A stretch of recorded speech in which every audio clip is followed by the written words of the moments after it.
Good morning students.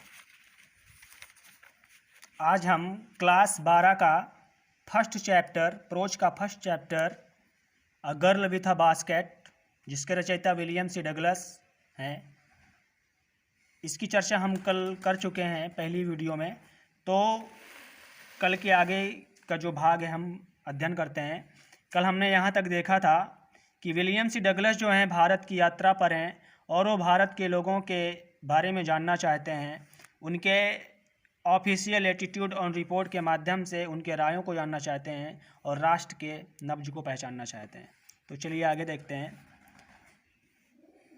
The route lay through one of the richest of India's agriculture areas.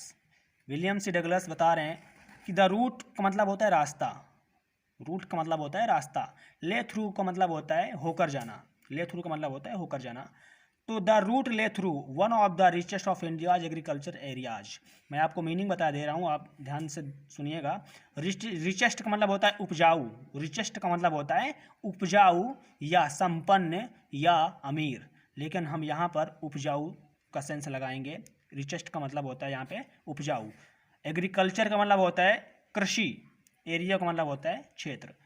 तो जिस root से William C Douglas जा रहे थे उस रूट के बारे में बता रहे हैं। क्या रूट के बारे में बता रहे हैं कि द रूट माने रास्ता, ले थ्रू माने जा रहा था भारत के कृषि, भारत के उपजाऊ कृषि क्षेत्रों से। जो रास्ता था भारत के उपजाऊ कृषि क्षेत्रों से होकर ले थ्रू गुजरा हुआ था। फिर से देखिए, the route lay through one of the richest of India's agriculture areas. The route माने रास्ता, ले थ्रू माने गुजरा हुआ था, इंडिया माने भारत के, रिचेस्ट माने उपजाऊ, एग्रीकल्चर माने कृषि, एरिया माने क्षेत्रों से। वो जो सड़क था, वो जो रास्ता था भारत के उपजाऊ कृषि क्षेत्रों से होकर के गुजरा हुआ था। This was the plain of the upper Ganga river. This माने यह, वॉज माने था, द प्लेन माने मैदान था, of the upper Ganga river यह गंगा नदी का ऊपरी मैदान था। दिस माने यह, वॉज माने था, द प्लेन माने मैदान था, of the upper Ganga river यह गंगा नदी का ऊपरी मैदान था। 1000 feet above, 1000 feet above 1000 feet ऊपर सी लेवल, समुद्र स्तर से था। ये जो मैदान था सी लेवल, समुद्र स्तर से 1000 फीट अबव, एबव मतलब होता है ऊपर। यह जो मैदान था समुद्र तल से 1000 फीट अबव ऊपर था। बट ट्रॉपिकल, लेकिन उष्ण कटिबंधी था। ट्रॉपिकल का मतलब होता है उष्ण कटिबंधी, इट इज द मीन। उष्ण कटिबंधी का मतलब होता है जहाँ पर बारिश अधिक होती है और गर्म ज़्यादा होती है, उसे ट्रॉपिकल बोलते हैं। ये भौगोलिक शब्द है उष्ण कटिबंधी। तो ये जो मैदान था समुद्र लेवल, समुद्र स्तर से 1000 फीट अबव, 1000 फीट ऊपर था। बट ट्रॉपिकल, जो उष्ण कटिबंधी था, अर्थात वहाँ पे गर्म ज़्यादा पड़ती है और बारिश भी ज़्यादा होती है। द गंगा माने गंगा, वॉज माने थी, ब्राउन सेल्ट, गंगा की जो रेत थी, सेल्ट का मतलब होता है रेत, ब्राउन का मतलब होता है भूरा। The Ganga was brown silt, Ganga की जो रेत थी भूरी थी। सोलेन विथ फ्लड वाटर, और जो गंगा थी सोलेन उफान में थी, विथ फ्लोड वाटर, उसका जो बहता हुआ पानी था। फ्लोड वाटर का मतलब होता है बहता हुआ पानी, सोलेन उफान में था। गंगा जो बहता हुआ पानी था वो सोलेन उफान में था। और इट्स ओवरफ्लो, और इसका जो बहाव था, गंगा का जो ओवरफ्लो, उफान था मतलब तेज बहाव था। इंडेंटिंग, वो भिगो रहा था या जलमग्न कर रहा था। इंडेंटिंग का मतलब होता है जलमग्न करना या भिगो देना। इट्स ओवरफ्लो, गंगा का पानी का जो बहाव था, ओवरफ्लो मतलब जो उफान था, इंडेंटिंग जलमग्न कर रहा था। 1000 माने हजारों, ऑफ एकड़ माने एकड़, हजारों एकड़ ऑफ राइस, चावल की खेती को, मतलब जो धान की खेती अर्थात जो चावल की खेती वहाँ पर होती थी, हजारों एकड़ राइस की जो खेती होती थी उनको सब जलमग्न किए हुए थे। गंगा का जो जल था उनको सब जलमग्न किए होता, अर्थात पूरी तरह से उनमें जल ही जल भरा हुआ था। To the north were jungles, और उत्तर दिशा में जंगल थे, और उसी उत्तर दिशा में क्या थे, जंगल थे। Great expensive of grass, expense का मतलब होता है विस्तार था, ग्रेट बहुत बड़ा, ऑफ ग्रास घासों का, और वहाँ पर घासों का बहुत बड़ा विस्तार था, मतलब घास भी खूब उगी थी वहाँ पे, बहुत बड़ा विस्तार था। यहाँ पे लिखा है ना, great expense of grass, expense का मतलब होता है विस्तार होना, ग्रेट बहुत, ऑफ ग्रास घासों का, वहाँ पर घासों का बहुत बड़ा विस्तार था। और जो घासें थी वो कैसी थी, आगे बताया जा रहा है, हायर ऊंचाई तक थी, दैन अ मैन सेट, एक व्यक्ति के सर से भी ज्यादा। यहाँ पे दैन लगा है तो यहाँ पे कंपेरेटिव डिग्री का यूज है, तो वो जो घासें थी higher than a man's head, व्यक्ति के सर से भी ऊंची थी। And unbroken except for occasional clump of trees, clump का मतलब होता है झुंड, ऑफ ट्रीज का मतलब होता है पेड़ों का, ऑकेजनल का मतलब होता है कहीं कहीं पर। And unbroken except for an occasional clump of trees, और कहीं कहीं पर पेड़ों के झुंड भी दिखाई दे रहे थे। द होम ऑफ टाइगर्स, वो जो जंगल था, द होम घर था, किनका घर था, द होम ऑफ टाइगर, वो जो जंगल था घर था, किसका घर था, द होम माने घर था, ऑफ टाइगर चीताओं का, वो जो जंगल था वह उस जंगल में चीताओं का घर था। एलिफेंट हाथियों का घर था, पायथन अजगर का घर था।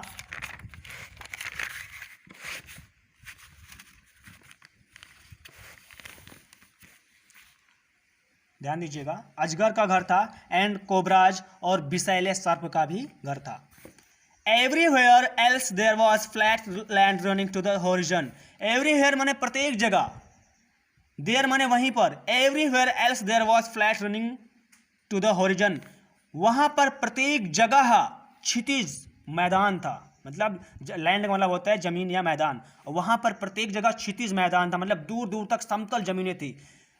होरिजन का मतलब होता है क्षितिज, क्षितिज का मतलब होता है जहां पर पृथ्वी और आकाश स्पर्श करते हुए दिखाई दे, ठीक है, वहां पर होरिजन का मतलब यही होता है क्षितिज, क्षितिज का मतलब जहां पर पृथ्वी और आकाश एक जगह मिलती दिखाई दे। तो एवरीवेयर माने प्रत्येक जगह, देयर माने वहां, was flat land running to the horizon, वहां पर वो जो जमीन थी दूर दूर तक, वो जो समतल जमीनें थी वो क्षितिज तक थी, मतलब दूर दूर तक थी, ऐसा लग रहा था कि वो जमीनें आकाश को छू रही हैं। But dotted here and there, but माने लेकिन, हियर एंड देयर लेकिन यहाँ वहाँ, अर्थात हर जगह, देयर बाय द सेक्रेड बनियान, सेक्रेड का मतलब होता है पवित्र, बनियान ट्री का मतलब होता है बरगद का पेड़, लेकिन यहाँ वहाँ पवित्र बरगद के पेड़ थे।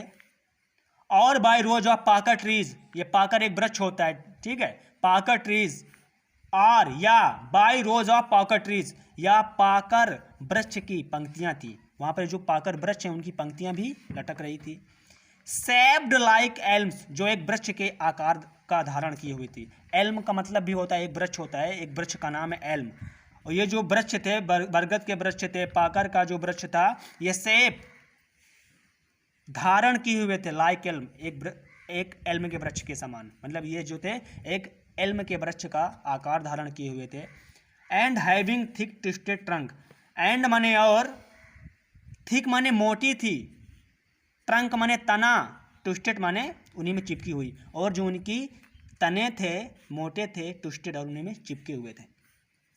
Hot Hamid air was moving in from the south west, hot का मतलब होता है गर्म, हामिद का मतलब होता है नम्र, एयर का मतलब होता है हवा, मूविंग मतलब होता है चलना। हवा गर्म और नम्र चल रही थी, कहाँ से चल रही थी, in from the south west, दक्षिण पश्चिम से, दक्षिण पश्चिम की दिशा से हवा भी गर्म और नम्र चल रही थी। Monkey some of them mothers with babies clinging to them and riding underneath, monkeys माने बंदर, of them mothers अपने बंदरियों के साथ में, with babies अपने बच्चों को लिए हुए, क्लीनिंग चिपकाए हुए, to them अपने में, and riding underneath अपने नीचे, बंदर अपने बंदरियों के साथ में बच्चों को चिपकाए हुए अपने नीचे, अर्थात एक बार फिर से देखिएगा, मंकीज का मतलब यहाँ पर बंदर होगा, और मदर्स मतलब बंदरिया, बंदर और बंदरिया जो थे विथ बेबीज अपने बच्चों को, क्लीनिंग चिपकाए हुए थे, कहाँ चिपकाए हुए थे, राइडिंग अंडरनीथ अपने नीचे। आपने देखा होगा कि जो मंकी होते हैं अपने बच्चों को अपने पेट के नीचे चिपकाए होते हैं, तो वो जो बंदर बंदरिया थे विथ बेबीज अपने बच्चों को क्लीनिंग चिपकाए हुए थे, to them and riding underneath, riding underneath का मतलब होता है नीचे लटकाए हुए थे। स्विंग माने कूद रहे थे, ऑफ ट्रीज, पेड़ों से, एट द स्टेशन, स्टेशन पर, मतलब प्लेटफॉर्म पर वो बंदर क्या हो रहे थे, पेड़ों से स्टेशन पर कूद रहे थे। किस लिए कूद रहे थे? लुकिंग फॉर फूड, भोजन की तलाश कर रहे थे। लुकिंग फॉर मतलब होता है तलाश करना, फूड माने भोजन। वहाँ पे स्टेशन पर भोजन की तलाश कर रहे थे। सही बात है, भोजन पर भोजन पानी होता है, हर प्रकार की चीज़ें बिकती हैं, तो वहाँ पर जो पेड़ होते हैं वहाँ से वो कूद रहे थे और लुकिंग फॉर फूड, भोजन की तलाश कर रहे थे। The village we pass, the village माने वह गांव, वी पास हम गुजरे, जिस गांव से हम गुजरे, had walls made of mud mixed with water and cow dung.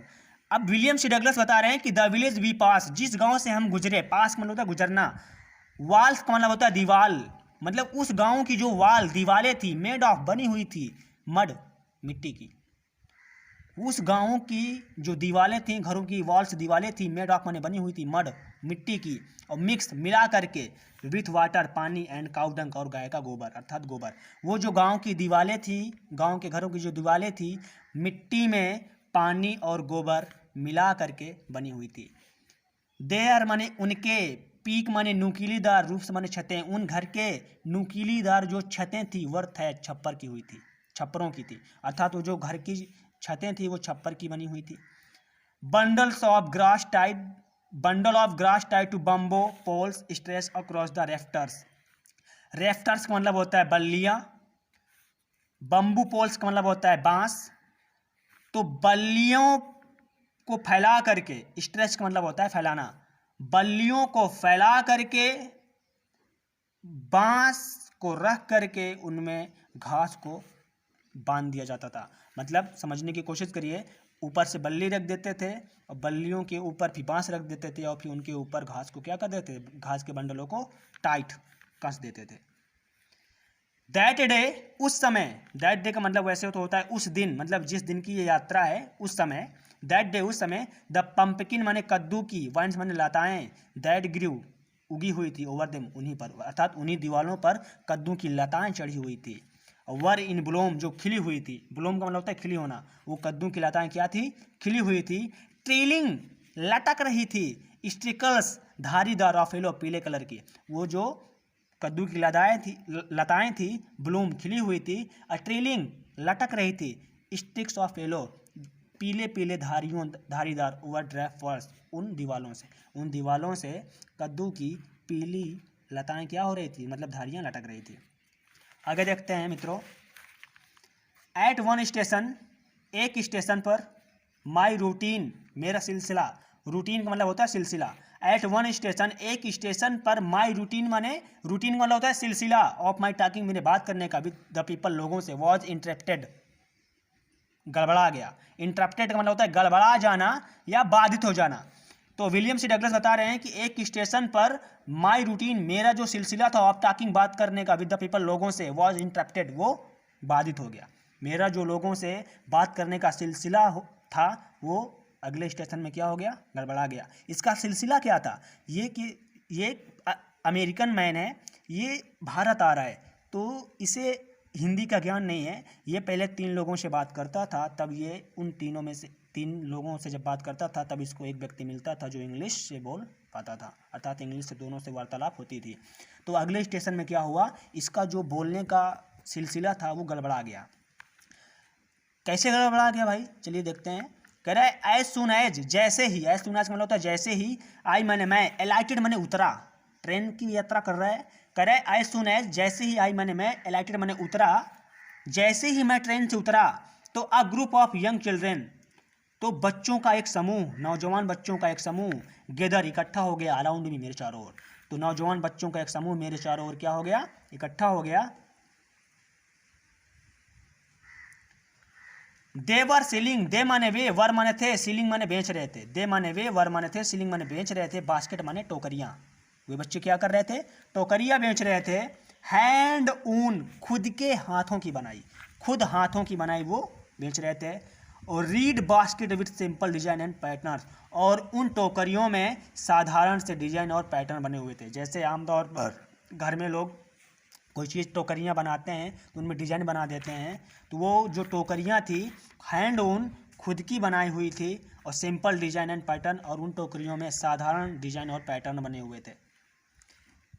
They held दे माने वे, हेल्ड माने उठाए हुए थे, द बास्केट माने टोकरियों को, हाई माने ऊंचाई पर, मतलब वे बच्चे जो थे टोकरियों को ऊंचाई पर उठाए हुए थे, अ शाउटिंग वर्ड और जोर जोर से चिल्ला रहे थे, मतलब चिल्ला रहे होंगे, उठा करके हाथों में टोकरियों को उठा रहे होंगे, चिल्ला रहे होंगे, टोकरी ले लो, टोकरी ले लो। हाँ, ये समझा रहा है। और कह रहा है कि दे हेल्ड, दे माने वे, हेल्ड माने पकड़े हुए थे या उठाए हुए थे, द बास्केट माने टोकरियों को, हाई माने ऊंचाई पर, और शाउटिंग वर्ड और चिल्ला रहे थे, बच्चे चिल्ला रहे थे। क्या चिल्ला रहे थे पता नहीं, तो वो चिल्ला रहे थे। तो विलियम सी डगलस कह रहा है आई डिड नॉट नो, मैं नहीं जान पाया, आई डिड नॉट नो, मैं नहीं जान पाया, बट कन्वेनिंग अनमिस्टेकेबली देयर डिजायर, मैं जान तो नहीं पा रहा था बट लेकिन कन्वेइंग समझ रहा था, अनमिस्टेकेबली माने स्पष्ट रूप से देयर डिजायर उनकी इच्छाओं को, मैं जान तो नहीं पा रहा था कि ये कह के आ रहे हैं, लेकिन उनकी इच्छाओं को स्पष्ट रूप से कन्विंग समझ रहा था कि ये डलिया को करना क्या चाहते हैं, ये समझ रहा था। देयर माने उनकी, डिजायर माने इच्छा को, अनमिस्टेकेबल स्पष्ट रूप से, कन्विंग समझ रहा था, मैं उनकी इच्छाओं को स्पष्ट रूप से समझ रहा था। आई डिड नॉट नो, लेकिन मैं जान नहीं पा रहा था कि ये कह क्या रहे हैं, ये समझ रहा था कि डलियों को करना क्या चाहते हैं, अर्थात बेचना चाहते हैं, ये समझ रहा था, लेकिन ये नहीं समझ रहा था कि ये कह क्या रहे हैं। तो बच्चों आज यहीं तक रोकते हैं। एक काम किया करो बच्चों, मैं जितना पढ़ा देता हूँ आप इनको तैयार करते रहिए, मैं कोशिश करता हूँ कि प्रत्येक शब्द का अर्थ बताता हूँ, प्रत्येक वर्ड की मीनिंग बताता हूँ, तो आपको जो कठिन लगा करे उनको आप लिख लिया करें और एक फेयर बना लीजिए, और इसी तरह मैं वीडियो अपलोड करता रहूँगा और आप देखते रहें। अगर कहीं पे कोई दिक्कत होती है समझने में तो मुझे ज़रूर कमेंट्स में बताएं, मैं सुधार करूँगा। Thank you.